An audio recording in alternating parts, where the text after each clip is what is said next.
liaison to meet on a regular basis with the community board and residents. And I'm summarizing some of this because we have this, so I don't want to draw this out any longer than I need to, but this is important. That Cornell provide and pay for a community liaison to meet on a regular basis with community advisory board consisting of representatives from the community board, Rick, REOC, and the island residents. That Cornell assume the cost of necessary improvements to the island's red bus service that will be necessitated by the project, and that Cornell provide technical assistance and funding that enables REOC, MTA, and New York City and state to upgrade island transportation services impacted by the project and explore the possibility of additional bus routes. That Cornell restore any island infrastructure damaged during construction to original or better condition. That they make campus facilities available for use by island residents. That it makes best efforts to achieve LEED Platinum certification for buildings on the site, and that the site be designated to welcome access with a minimum of visual and physical barriers. That Cornell contribute to the cost of necessary expansion of policing, transportation, open space, and recreation, and maintenance on Roosevelt Island that is necessitated by the project and currently funded by REOC, and that existing REOC public purpose funds not be affected by infrastructure improvements necessary for the project. That Cornell implements security measures to ensure the safety of Roosevelt Island Roosevelt Island residents during the and after construction in the light of increased security risks this campus brings to the island, and that Cornell asks the city and NYPD to look into having an NYPD presence on or near the campus. That Cornell, to the maximum extent feasible, minimizes removal of existing trees and replaces those that must be removed.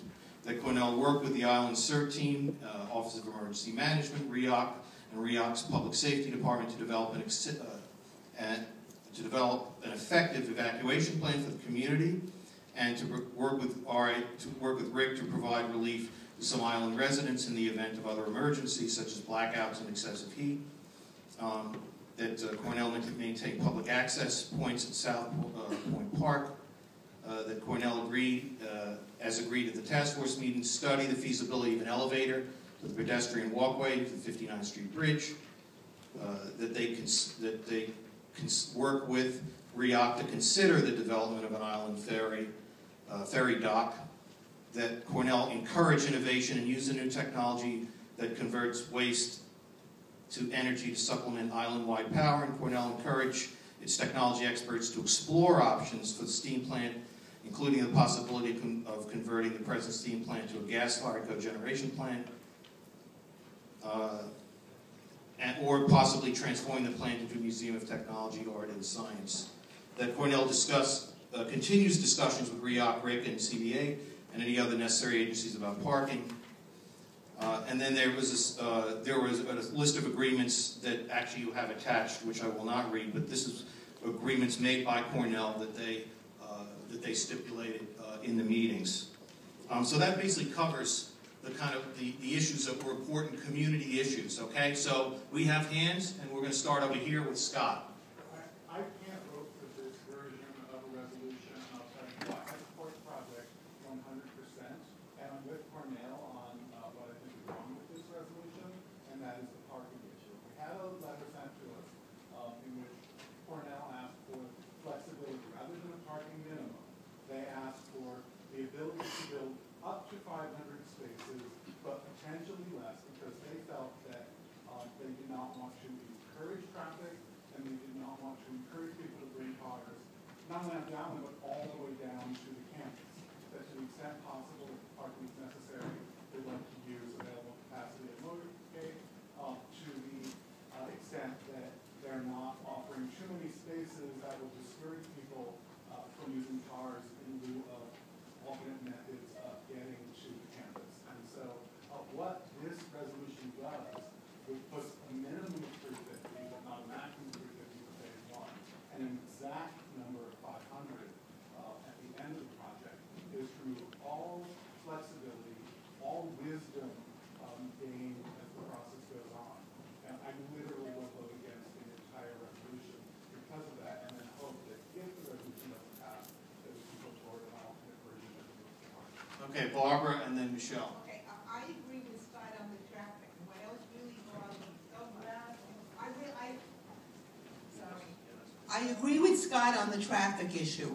What else bothers me, and I know they're not obligated, but we spent years and years at the Budget Committee trying to get the state, which refused, and the city, which refused, to put money into that seawall. The state puts no money into Roosevelt Island. And I think, I know it's not, they don't have to do it, but I think they are obligated to, on this major project, to put money into that seawall and repair the seawall. Michelle, and then I'll go to Jonathan. Firstly, I'd like to thank Jeff, Larry, Ellen, and David. I think it was an incredible job that they put this resolution together. I think it was really yeoman's job, so thank you all very much. About the parking, this was an issue that was discussed at last week's meeting. A representative of 35 Roosevelt Island organizations requested adequate parking of at least 500 cars. She expressed, in representing all of these organizations, that they currently have a parking problem on the island. If they currently have a parking problem and you limit parking to the original proposal, it is very likely that guests will come with cars and that residents will be displaced. And the residents on the island will not be able to find parking because you have no discretion as to who's going to park on which spot. So I think it was important to include the residents of the island's requirement and request, and not people coming from the outside with a certain philosophy or ideology or unscientifically proven thoughts about what having parking spaces or not having parking spaces, how it impacts parking. To that extent, I also spoke to Larry and Ellen before the meeting, because I have a friendly amendment to just that portion, and they were both okay with it then, but I'd like to throw it out now to the others. I didn't have a chance to speak to them. And that was to say, I believe the exact wording is that they're going to have an ongoing dialogue about the parking with the board and the community, etc. Whatever that exact wording is, I would just like to add the words with special consideration of the residents' requests and desires, because that is the most, they have to live with it. And I don't think it's right for us to impose from the outside. So if you accept that friendly amendment. Jeff, is that accepted? Okay. All right, we had Jonathan with his hand up. Yes. The motion's been made and seconded? Motion was made, and it was seconded? Well, Yep. I call the question. Second. Okay, all those in favor of calling to question? Motion to approve, given those, the conditions that were listed with your friendly amendment, correct? Yes, was it? I have a point of information. Yes. It's actually more of a question. I'm one of the newest members of the board. Right. But this is, to me, one of the most comprehensive and longest resolution. And by my training as a lawyer, what is the enforceability of everything that we've asked for? We're a community board. Our recommendations are advisory. So that's the answer. Because there were some that I agreed to. These are advisory. That's always what our recommendations are. But it becomes part of the record and part of the process. So that's why we take so much time in putting it into it. But essentially our recommendations are advisory. Yes, Larry. Question's been called. Seconded. Has been called. Yeah, I'll attack the letter from December 9th. That's fine. We can do that. Yeah, questions are called and seconded. All those in favor, aye. Opposed? Call the roll, please. Ashby. Yes. Austin. Yes. Baruco. Yes. Bartle. Yes. Birnbaum. Yes. Blaney. Yes. Bundy. Yes. Boers. Not voting. Breslin. Carnage. Yes. Chokey. Abstain. Chu. Klein. Yes. Davis. Yes. Escobar. Yes. Evans Corey. Paul. Abstain. Hughes. Hatzel. Yes. Helper. Yes. Tuckett. Yes. Horn. No. Johnson. Yes. Kleppner. Rudolph. Yes. Minerva. Yes. Barnes. Yes. Marshall. Yes. Holloway. Yes. Hopper. Yes. Price. Yes. Wanstrom. Yes. Rother. Yes. Sanchez. Yes. Slater. Slater. Abstain. Spagnoletti. Stewart. Tamayo, yes. Titlebaum. Yes. Diaz. Yes. Walsh. Warren. Yes. White. Yes.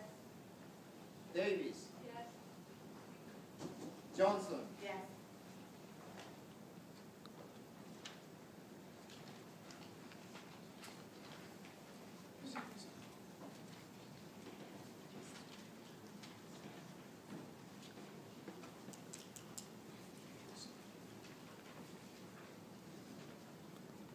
Okay.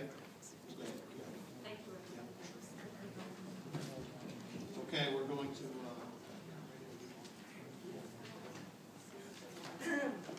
what's that?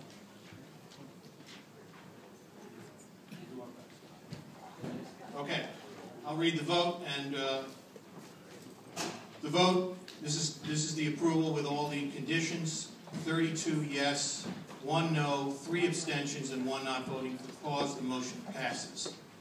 Okay, we're going to move the agenda. Adoption